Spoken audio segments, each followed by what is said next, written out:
Mais avant toute chose, on s'envole pour le Japon retrouver David. Il y a toujours quelque chose à faire ou à voir à Tokyo et ses alentours. Expos, festivals, lieux insolites. Et après cette visite touristique, on revient par chez nous pour découvrir les dernières actus et tendances. C'est parti pour les news.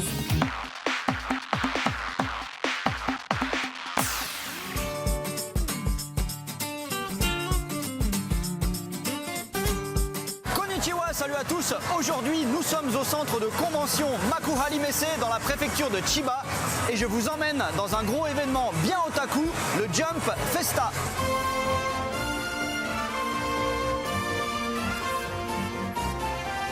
Alors Jump Festa, c'est un événement dédié aux séries du magazine Jump. Jump, c'est un magazine de pré-publication. Vous savez, ce sont ces gros pavés en japonais dans lesquels les mangas sortent d'abord sous format de quelques pages avant d'être regroupés ensuite en volume comme on connaît chez nous. Et Jump, c'est vraiment le plus célèbre d'entre tous car toutes les séries les plus connues sont d'abord sorties dans Jump, comme par exemple One Piece, Dragon Ball, Naruto, Gintama et j'en passe.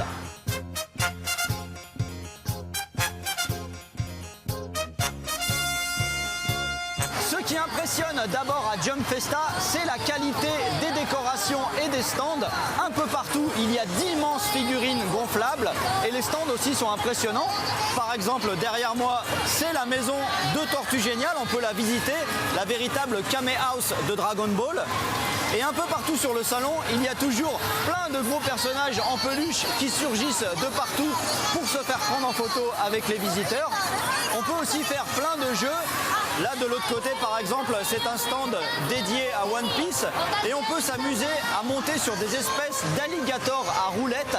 Ce sont des moyens de transport qui apparaissent dans des épisodes assez récents de One Piece, c'est très fun. Ici, il y a un très grand stand sur lequel sont présentées des dizaines de planches originales des mangas les plus célèbres.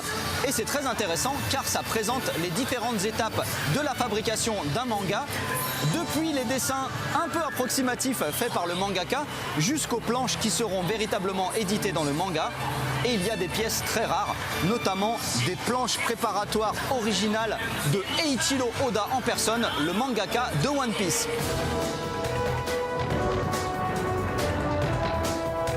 Jump Festa, c'est aussi l'occasion de présenter quelques trésors et regardez autour de moi, je suis certain que beaucoup parmi vous rêveraient d'avoir cette collection.